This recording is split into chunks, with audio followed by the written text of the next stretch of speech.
অতীতে ব্ৰিটিছেৰ জ্বালা চাহ শ্ৰমিকলৈ ভূমিপট্টা ঘোষণা কৰাত বিশেষভাৱে আনন্দিত হৈ পৰিছে এজন সাংস্কৃতিক কৰ্মী। অসমৰ চাহ শ্ৰমিকসকলৰ 200 বছৰীয়া দাসত্ব অন্ত পেলাই অৱশেষত ৰাজ্যৰ মুখ্যমন্ত্ৰী ডক্টৰ হিমন্ত বিশ্ব শৰ্মাই ভূমিপট্টা প্ৰদানৰ ঘোষণা কৰাৰ পিছতে চাহ বাগিচাসমূহত আনন্দৰ লহৰ উঠিছে। অসম চৰকাৰে আমাৰ জনগোষ্ঠীটোৰ 200 বছৰৰ ইতিহাসত যি আমাৰ ভূমিপট্টা প্ৰদান কৰিলে সেইকাৰণে আমি বিশেষভাৱে অসম চৰকাৰক ধন্যবাদ জ্ঞাপন কৰিছোঁ। যিহেতু আমি সৰুপথাৰ আমি গাঁও অঞ্চলত আছোঁ, গাঁও অঞ্চলত থাকিলেও আমাৰ বাগানত অসমৰ বিভিন্ন প্ৰান্তত থকা সকলো বাগানতে আমাৰ ককাই ভাই ককা দেউতা প্ৰমুখ্যে কৰি আমাৰ সকলো পৰিয়ালবৰ্গ আছে।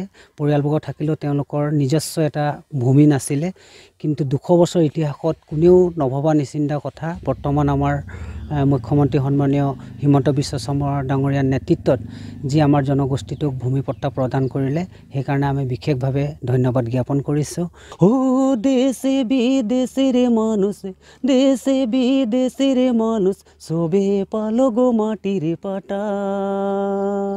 সমান্তৰালভাৱে অসমৰ বিভিন্ন প্ৰান্তত বসবাস কৰা চাহ জনগোষ্ঠীয় লোকসকলো উৎফুল্লিত হৈ পৰিছে। আজি সৰুপথাৰ সমজিলাৰ অন্তৰ্গত খনিকৰ বিনন্দিনী সাংস্কৃতিক কেন্দ্ৰৰ সম্পাদক মণিৰাম গোৱালায়ো অসমৰ মুখ্যমন্ত্ৰীগৰাকীক ধন্যবাদ জ্ঞাপন কৰে। বিগত সময়ছোৱাত তেওঁ বিভিন্ন সাংস্কৃতিক অনুষ্ঠান বা সভা সমিতিত এটি স্বৰচিত গীত পৰিৱেশন কৰি গীতৰ জৰিয়তে অসম চৰকাৰৰ ওচৰত ভূমিপট্টা বিচাৰি দাবী জনাই আহিছিল। আমাৰ জনগোষ্ঠীটোৰ বিভিন্ন সমস্যা আছে, সেই সমস্যাখিনি তেওঁ নিৰ্মূল কৰি যাব বুলি আমাৰ আশা। আৰু সঁচাই মানে বিশেষভাৱে আমি এই পানীৰ মেটেকাটোৰ নিচিনা এই 200 বছৰত আমি উপঙি আছিলোঁ।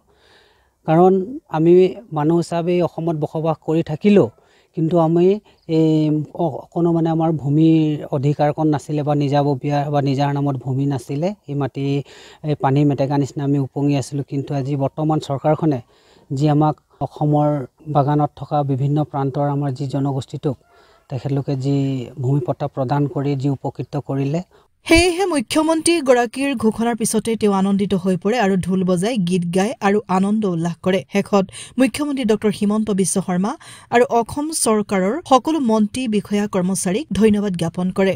আৰু সেয়েহে আমি অসম চৰকাৰক সৰুপথাৰৰ পৰা আমি বিশেষভাৱে ধন্যবাদ জ্ঞাপন কৰিছোঁ। আৰু যি মই গানখন আমাৰ যি এই মাটিপট্টা প্ৰদানৰ কথা আমাৰ অসম চাহ জনজাতি ছাত্ৰ সন্থা বহুত দীৰ্ঘদিনীয়া দাবী আছিলে।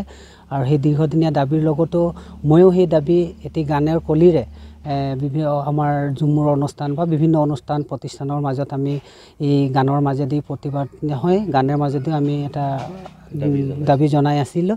সেই গানটো আজিৰ পৰা অন্ত পৰিল, সেইটো কাৰণে মোৰ ফালৰ পৰা বিশেষ মানে ধন্যবাদ।